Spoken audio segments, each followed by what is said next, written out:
warahmatullahi wabarakatuh. Di sini kami dari kelompok 2 akan mempresentasikan tugas UAS mata kuliah Hadis Hukum Ekonomi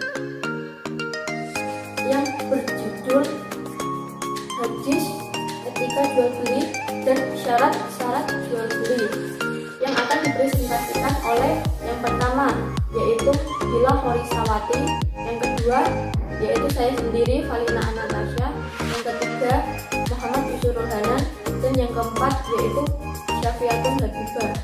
Baik, berikut penjelasannya. Yang pertama adalah hadis tentang jual beli. Bismillahirrahmanirrahim. Su'ilan Nabiya sallallahu alaihi wasallam ayul kasbi atyabu. Qala amalu rajuli biyadihi wa kullu bai'i mabrur. Rawahul Bazzar wa Hakim. Artinya, Nabi pernah ditanya, usaha atau profesi apakah yang paling baik? Kemudian Nabi SAW bersabda, usaha atau profesi yang dilakukan dengan tangannya sendiri dan jual beli yang baik. Rawahul Bazzar dan Hakim.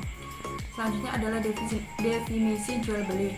Jual beli menurut bahasa diambil dari kata bahasa Arab, dari kata al-bai'u yang artinya mengganti atau menukar sesuatu dengan sesuatu yang lain. Menurut istilah atau terminologi, jual beli yaitu suatu perbuatan tukar menukar barang dengan barang yang lain dengan cara atau syarat tertentu, baik menggunakan akad ataupun tidak menggunakan akad. Kemudian ada beberapa istilah lain dari beberapa ulama, antara lain dari ulama Hanifiyah, ulama Malikiyah, Ibnu Qudamah, dan Imam Nawawi. Yang selanjutnya adalah ada jenis-jenis dari jual beli. Jual beli berdasarkan pertukarannya dibagi menjadi 4. Yang pertama adalah jual beli salam atau pesanan, yaitu jual beli yang dilakukan atau membayar uangnya terlebih dahulu kemudian barang diantar belakangan. Yang kedua adalah jual beli muqayyadah atau barter, yaitu jual beli dengan barang ditukar dengan barang yang lain atau menukar barang yang satu dengan barang yang lain. Yang ketiga adalah jual beli mutlak, yaitu jual beli barang dengan sesuatu yang telah disepakati sebagai alat penukar atau alat pertukaran seperti uang. Yang keempat yaitu jual beli alat penukar dengan alat penukar, yaitu jual beli barang yang biasanya dijadikan alat pertukaran atau alat penukar dengan alat penukar lainnya. Kemudian selanjutnya adalah jenis-jenis atau macam-macam jual beli berdasarkan segi harga, dibagi menjadi 4. Yang pertama adalah jual beli yang menguntungkan. Yang kedua, jual beli yang tidak menguntungkan, yaitu jual beli yang dilakukan dengan menjual harga aslinya. Yang ketiga adalah jual beli rugi. Yang keempat adalah jual beli al-musawah, yaitu penjual yang menyembunyikan harga aslinya, tetapi dari kedua belah pihak tersebut, penjual dan pembeli, sudah melakukan akad dan dua orang itu atau mereka itu saling meridhoi satu sama lain. Kemudian yang selanjutnya akan dijelaskan oleh rekan saya Valina Anastasia. Di sini saya akan mempresentasikan tentang macam-macam jual beli, hadis tentang syarat jual beli, dan yang ketiga yaitu pendapat fuqaha Hanafiyah. Berikut penjelasannya. Yang pertama yaitu macam-macam jual beli. Ditinjau dari segi hukumnya, jual beli ada 2, jual beli yang sah dan jual beli yang tidak sah. Dari segi pembayarannya, jual beli dibagi menjadi 3 bagian, yaitu jual beli secara tunai, jual beli dengan pembayaran, dan yang ketiga yaitu jual beli dengan cara penyerahan. Yang pertama, jual beli secara tunai. Jual beli secara tunai dengan penyerahan barang dan pembayarannya secara langsung. Dan yang kedua yaitu jual beli dengan pembayaran tertunda atau berja'al. Dan yang ketiga jual beli dengan penyerahan tertunda atau different delivery. Yang keempat yaitu hadis tentang syarat jual beli. Syarat untuk jual beli yang pertama yaitu diriwayatkan dari Musnad Imam Ahmad, yaitu dari Mughirah Asy-Syamrah. Inna tujarrohu tujaran awalaki laya Rasulullah sallallahu alaihi wasallam awala isakan akadawahul bai'i qala bala walakinnahum yuhadithuna wa yahdi'una wa yahlifuna wa yahtamunnya. Para pedagang itu adalah kaum yang fajir, suka berbuat maksiat.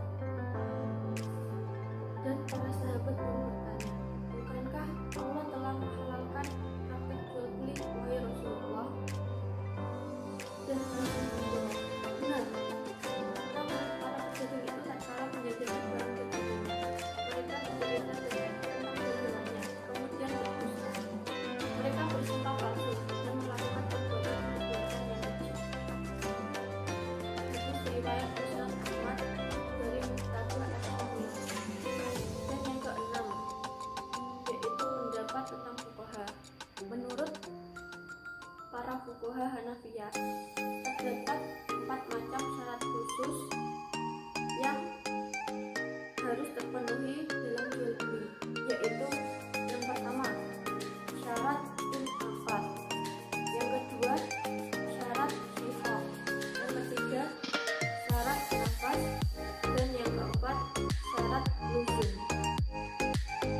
Sekian presentasi dari saya, dan selanjutnya akan dilanjutkan oleh Muhammad Abdul.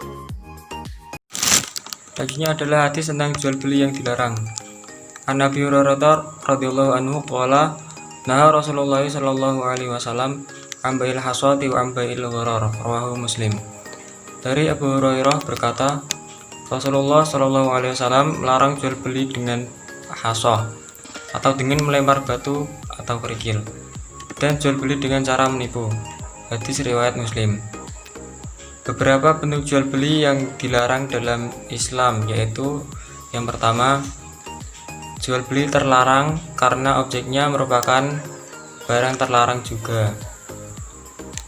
Yang kedua adalah jual beli dengan riba, dan yang selanjutnya adalah jual beli tadlis, yang mana tadlis dapat diartikan tidak menjelaskan sesuatu, menutupinya, dan penipuan. Yang selanjutnya adalah jual beli dengan maisir atau judi, dan yang terakhir adalah jual beli yang berkaitan dengan hukum syara.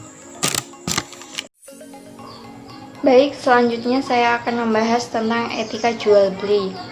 Anna Rasulullah sallallahu alaihi wasallam marwa ala sufrati ta'amin fa'adkhala yadahu fiha fanat asabi'uhu balalan faqala ma hadha ya sahibat ta'ami faqala asabat susama'u ya Rasulullah qala afala ja'altahu fawqa ta'ami kay yarahu nasu man ghasya falaysa minni, yang artinya Rasulullah Shallallahu Alaihi Wasallam pernah melewati setumpuk makanan, lalu beliau memasukkan tangannya ke dalamnya. Kemudian tangan beliau menyentuh sesuatu yang basah. Maka beliau pun bertanya, "Apa ini wahai pemilik makanan?"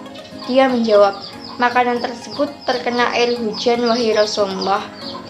Beliau bersabda, "Mengapa kamu tidak meletakkannya di bagian atas agar manusia dapat melihatnya?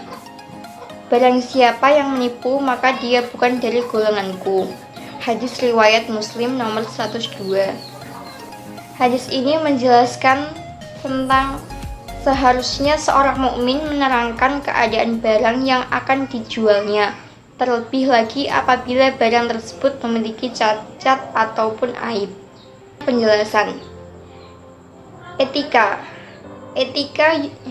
dari bahasa Yunani yaitu etikos, yang berarti timbul dari kebiasaan, adalah sesuatu di mana dan bagaimana cabang utama filsafat yang mempelajari nilai atau kualitas yang menjadi studi mengenai standar dan penilaian moral. Etika mencakup analisis dan penerapan konsep seperti benar, salah, baik, buruk, dan tanggung jawab.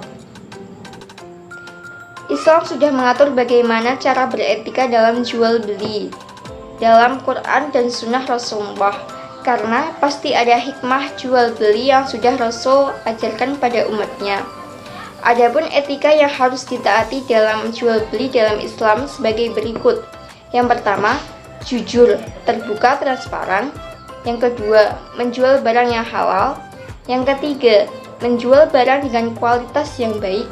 Yang keempat, tidak menyembunyikan cacat pada barang. Yang kelima, tidak memberikan janji atau sumpah palsu. Yang keenam, murah hati pada customer. Yang ketujuh, tidak melalaikan sholat dalam dagang.